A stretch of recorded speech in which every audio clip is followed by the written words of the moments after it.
All right. So you shared this podcast, Effective Communication at Work, Yeah. with us and, wanting to polish your communication skills. I got to say, even for someone who thinks they're, a pretty good communicator, this podcast was a goldmine. What's fascinating is how they approach it, They don't just focus on the technical stuff like grammar and vocabulary, but really delve into building relationships and a positive work environment. Totally. They made this point that really resonated with me. It's about projecting confidence and competence, which can actually impact how people perceive you and your ideas. Absolutely. Even mastering a few key terms can change the game. For example, instead of saying, "What do you mean by that?" using a word like clarify instantly makes you sound more in control.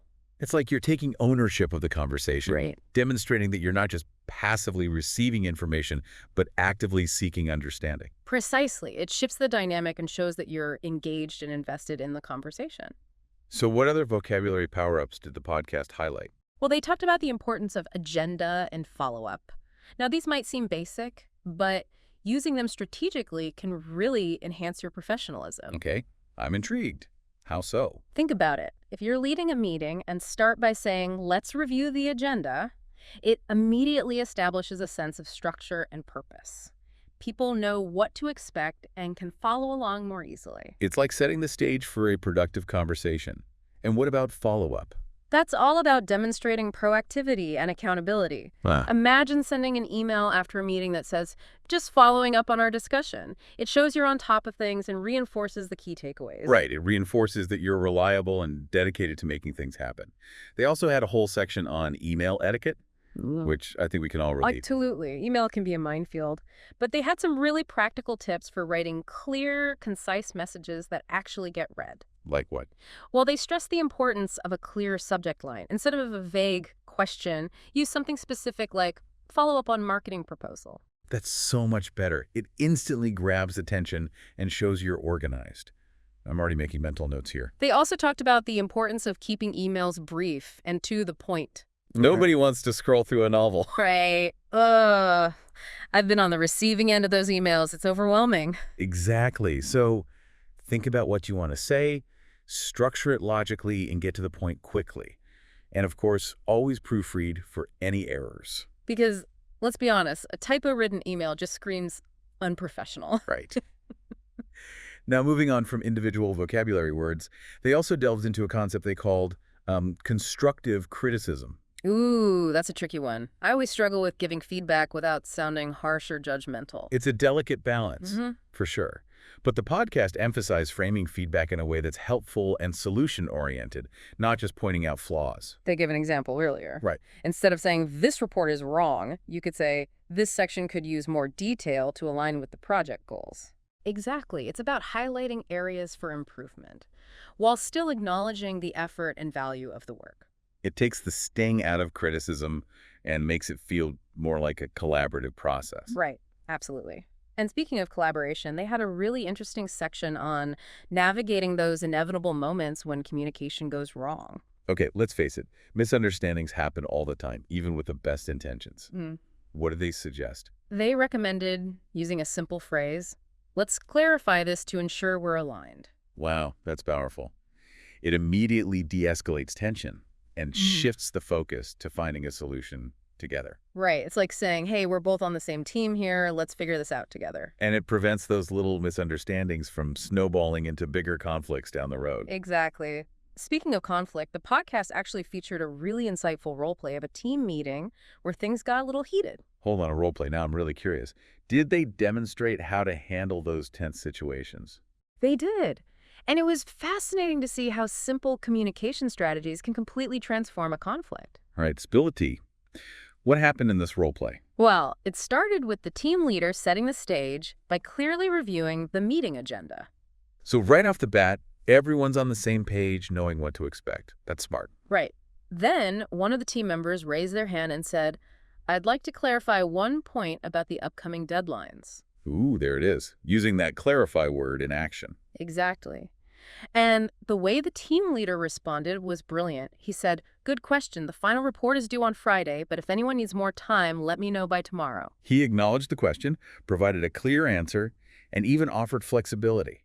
That's textbook effective leadership. It really is. He created a space where people felt comfortable speaking up and asking for clarification, which is so crucial for preventing frustration and confusion down the line. I'm already seeing how these seemingly small shifts in communication can have a ripple effect on the entire team dynamic.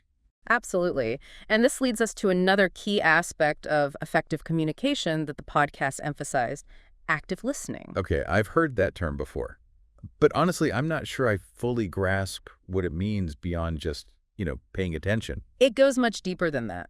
Active listening is about truly engaging with the speaker and demonstrating that you understand their message on multiple levels. So it's not just about hearing the words, but about absorbing the meaning behind them. Right, precisely.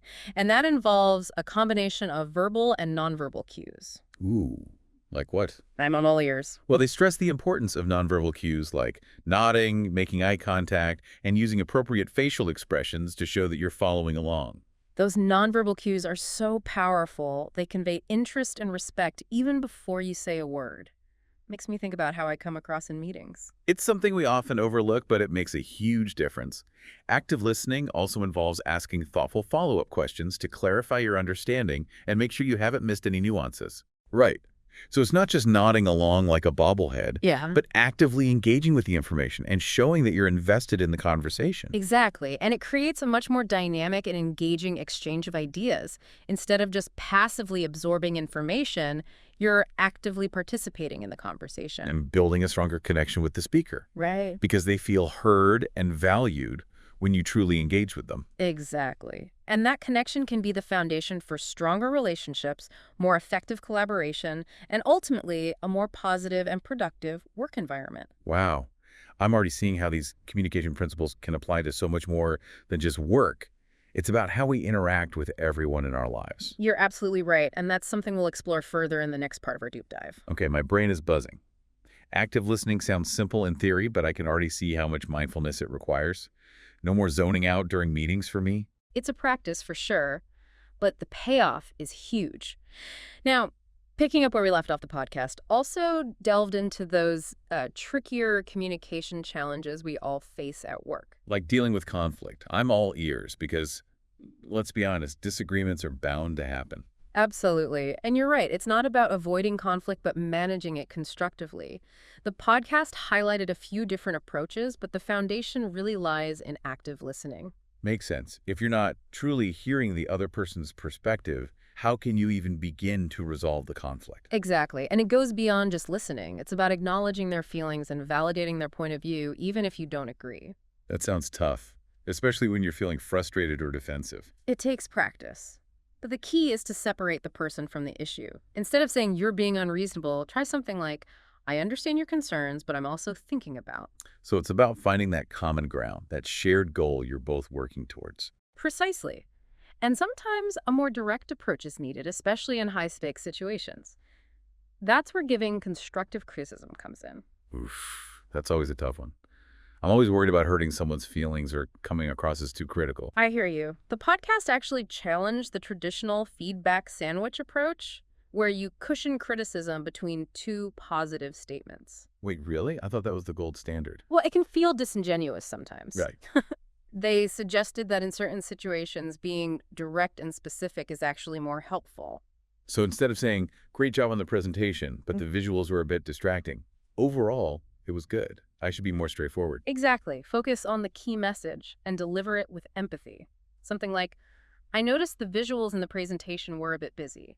To help the audience focus on your message, maybe try. Wow, that's way more concise and actionable. It feels more honest and respectful, too. Right. It shows that you value the person's time and you're genuinely invested in helping them improve. Okay, so direct feedback with empathy, got it. Now, I remember they also talked about navigating misunderstandings. Any nuggets of wisdom there? Oh, absolutely. Remember that magical phrase we discussed earlier? Let's clarify this to ensure we're aligned. It's like a magic spell for diffusing tension. It really is. The podcast also emphasized the importance of mirroring body language during these conversations. Mirroring? You mean like copying someone's posture? That sounds a bit creepy. Not in a weird way. It's about subtly reflecting their body language to build rapport and show that you're on the same wavelength. Oh, okay. Like if they're leaning forward, I might subtly lean forward too. Exactly. It creates a subconscious connection and makes people feel more at ease. I never even thought about that. There's so much more to communication than just the words we speak, isn't there? You got it. It's a fascinating interplay of verbal cues, body language, and even the silences between words. Speaking of silence, I'm curious, did the podcast address that at all? I've always felt a bit awkward with pauses in conversations like, I need to fill the space with something. That's so relatable. And yes, they did talk about the power of silence. It can actually be incredibly effective, especially when you're listening. Really? How so? Well, silence gives the speaker space to gather their thoughts and articulate themselves fully.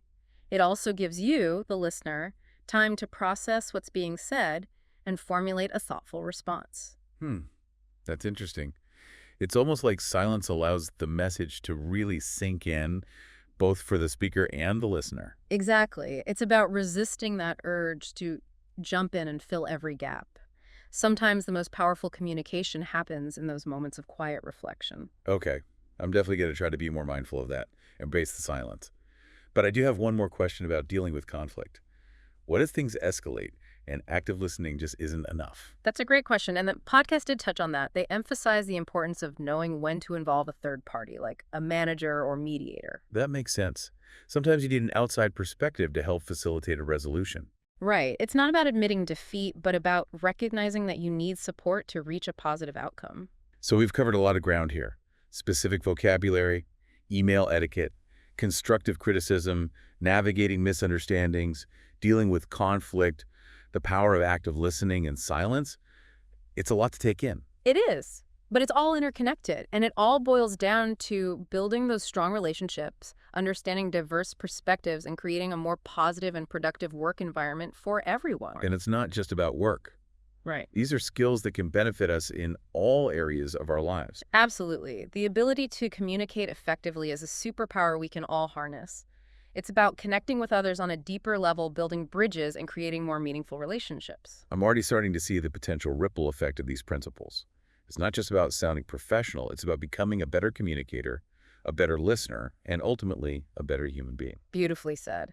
And that brings us to the heart of it all. Why does this even matter? Why should we care about effective communication? That's the million-dollar question.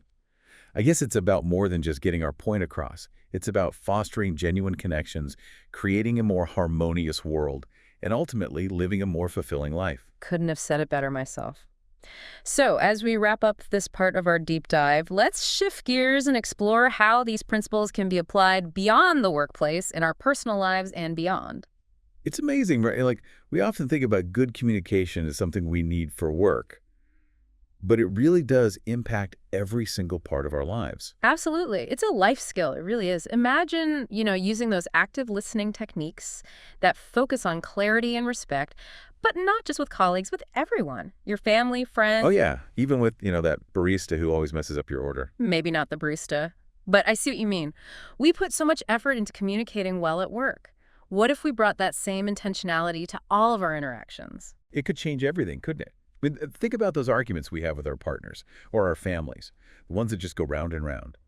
What if instead of interrupting or getting defensive, we actually just stopped and tried to actually understand the other person's perspective? Yeah, that's it, right. Instead of seeing it as like, a battle to be won, you approach it as like a collaboration. Like you're both trying to find a solution together. Exactly. It's about trading judgment for curiosity, trading defensiveness for empathy, and sometimes, embracing that silence, allowing those pauses to give everyone a chance to think and understand better.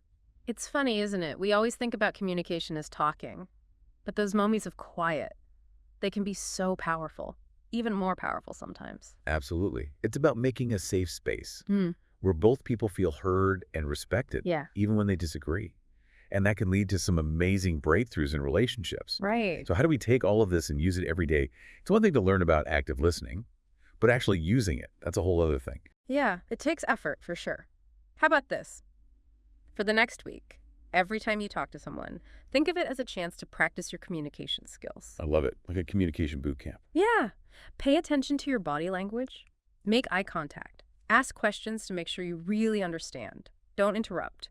And don't give advice unless someone asks for it. And when there's conflict, remember to be curious and really try to understand the other person's perspective. It's amazing. I can already feel my mindset shifting. It's not about being perfect, is it? It's about putting in the effort and wanting to connect with people on a deeper level. Yeah, that's it. And remember, communicating well, it's a journey. It never really ends. We're always learning new things. And growing, that's part of what makes it so interesting. I love that. So to wrap up this deep dive, here's a challenge for you, the listener. Don't be afraid of those awkward silences. Ask questions to make sure you really understand. And think of every conversation as a chance to learn and grow. You might be surprised how much it changes your life. And don't forget, it's not just about the words you say, it's also about how you say them. Communicate clearly, respectfully, and most importantly, speak from the heart. All right, now go out there and rock your communication.